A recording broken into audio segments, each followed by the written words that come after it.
శతక్ కొట్టిన రోహిత్ శర్మ ఇంగ్లాండ్తో జరిగిన రెండో టీ20లో 15 నెలల తర్వాత తన మొదటి సెంచరీ రోహిత్ శర్మ పూర్తి చేసుకున్నాడు. రోహిత్ శర్మతో పాటు అక్షర్ పటేల్, శ్రేయస్ అయ్యర్, శుభ్మన్ గిల్ మంచిగా ఆడారు. వాళ్ళతో పాటు బౌలింగ్లో జడేజా మంచిగా రాణించి ఇండియాకు రెండో ఓడిఐలో మంచి సునాయాసమైన విజయం అందించారు వీళ్ళందరూ కలిసి. సో ఈ రెండో విజయంతో ఇంగ్లాండ్తో సిరీస్ కైవసం చేసుకున్నారు 2-0తో. So welcome to my YouTube channel Ajay's cricket boss. Please ఎవరైనా కొత్తగా చూస్తుంటే సబ్స్క్రైబ్ చేయండి అండ్ ఈ వీడియోని లైక్ చేసి స్టార్ట్ చేయండి. So coming to the topic, అసలు ఏంటి మన టాపిక్? ఇంగ్లాండ్తో నిన్న జరిగిన ఓడిఐ యొక్క రివ్యూ. అబ్బాబాబా ఏమన్నా ఆడారు, కంప్లీట్ డామినేట్ పర్ఫార్మెన్స్ చేశారు మొత్తం.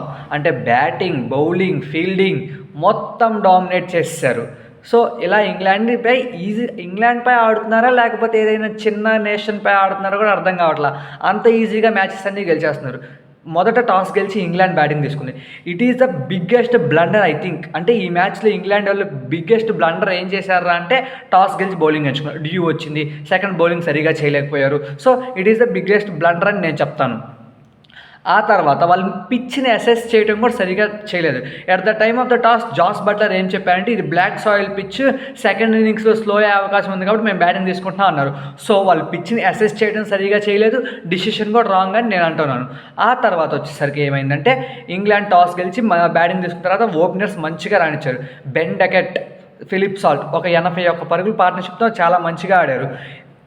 సో ఇంగ్లాండ్ వైపు ఇంకా టాప్ పర్ఫార్మర్స్ విషయానికి వచ్చేస్తే బెన్ డకెట్ 60 రన్స్ కొట్టాడు, 60+ రన్స్ కొట్టాడు, మంచిగా ఆడాడు. అంటే పవర్ ప్లేలో మంచిగా ఆడి మంచిగా స్కోర్ చేశాడు. పవర్ ప్లే మొత్తం మంచిగా స్కోరింగ్ రేట్ ఎక్కడ తగ్గకుండా చూసుకున్నాడు Ben Duckett along with Philip salt.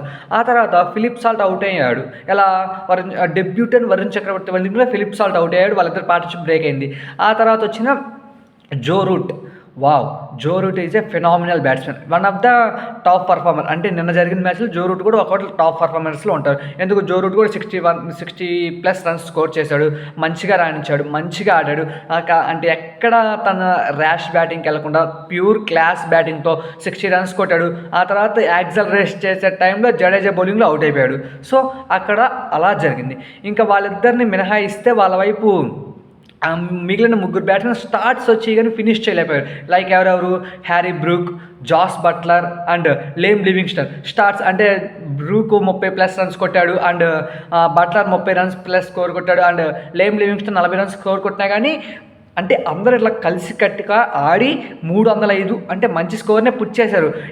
ఎవరైనా చూస్తే ఇంగ్లాండ్ 305 కొట్టారు, కొంచెం డామినేటింగ్గా ఉండిద్ది అని అనుకుంటారు. అలానే బ్యాటింగ్ చేశారు. వాళ్ళు ఎక్కడ బ్యాటింగ్లో తప్పు చేశారని అనుకోవడానికి లేదు ఇవాళ. కానీ రూట్, బట్లర్, బ్రూక్ వీళ్ళ ముగ్గురు కరెక్ట్గా మీ చివర డెత్ ఓవర్స్లో యాక్సలరేట్ చేయాల్సిన టైంలో ఎవరు లేకపోవడం అదొక మైనస్గా మారింది. ఇండియన్ బౌలింగ్ విషయానికి వస్తే అందరూ మంచిగా వేశారు. అందరిలో కల్లా జడేజా ఇంకా మంచిగా వేశాడు. Jadeja will be the key for the bowling అన్నట్లు వేస్తాడు. అంటే ఫస్ట్ ఓడిఐలో 3 వికెట్లు తీసుకుని మనందరికీ తెలిసిందే. ఈ ఓడిఐలో కూడా తన 10 ఓవర్లో ఒక మేడిన్ చేసి 35 పరుగులు మాత్రమే ఇచ్చి 3 ఇంపార్టెంట్ వికెట్స్, 3 కాదు 2 వికెట్లు ఇంపార్టెంట్ వికెట్లు తీసుకుని ఎవరెవరు? Ben Duckett. అప్పటిదాకా మంచిగా ఆడుతున్న బెన్ డకెట్ని 60 రన్స్ కొట్టిన తర్వాత జడేజా అవుట్ చేస్తాడు. ఆ తర్వాత రూట్ని కూడా జడేజాని అవుట్ చేస్తాడు. అలా 305, 306 పరుగుల లక్ష్యంతో ఇండియా బ్యాటింగ్ జరిగింది. ఎక్కడ ఇంగ్లాండ్ మ్యాచ్లోకి వచ్చినట్టే అనిపించలేదు. ఎందుకు? ఫస్ట్ ఓవర్ నుంచే రోహిత్ శర్మ అల్లాడించాడు. రోహిత్ శర్మతో పాటు గిల్లు కూడా కొంచెం సునాయాసంగా ఆడాడు. రోహిత్ శర్మ మాత్రం ఫ్లిక్ కావాలా ఫ్లిక్ కొడతా, పుల్ షాట్ కావాలా పుల్ షాట్ కొడతా, స్వీప్ షాట్ కావాలా స్వీప్ షాట్ కొడతా, లాంగ్ ఆన్లో డ్రైవ్ కావాలా డ్రైవ్ కొడతా, కవర్ డ్రైవ్ కావాలా కవర్ డ్రైవ్ కొడతా, కట్ షాట్ కావాలా కట్ షాట్ కొడతా. ఇలా ఏ క్రికెట్లో ఉన్న ప్రతి షాట్ కొట్టి 12 4లు 7 6లతో సెంచరీ పూర్తి చేసుకున్నాడు. 15 నెలల తర్వాత ఒక సెంచరీ కొట్టాడు రోహిత్ శర్మ.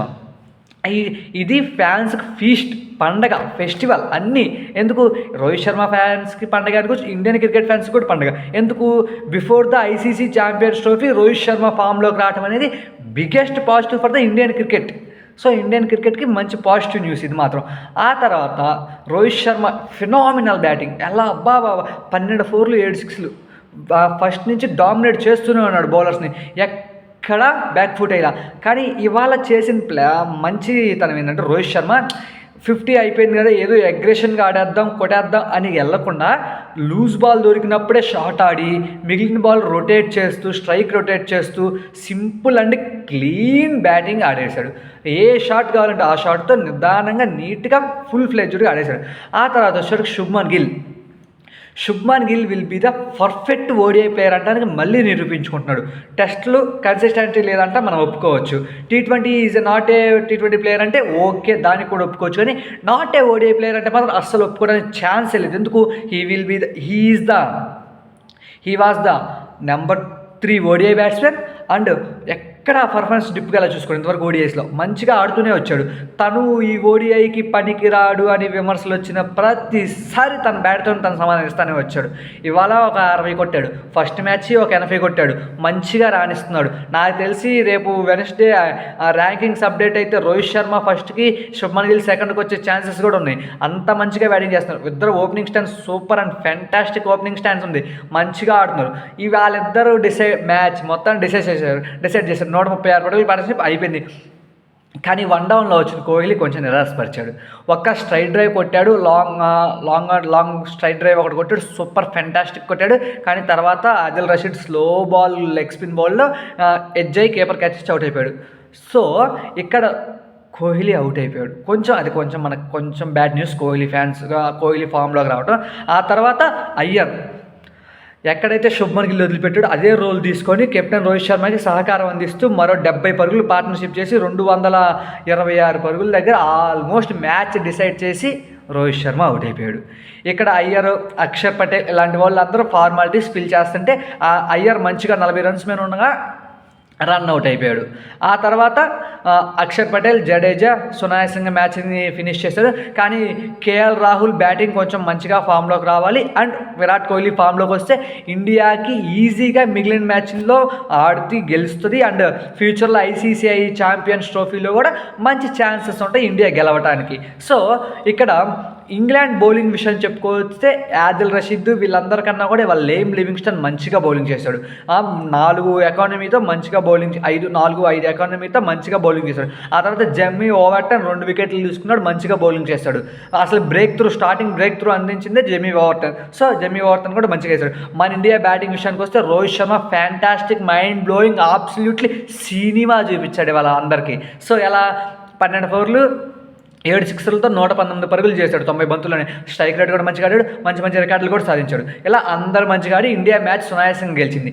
సో నా ఛానల్ని ఎవరైనా కొత్తగా చూస్తుంటే సబ్స్క్రైబ్ చేయండి. Thank you.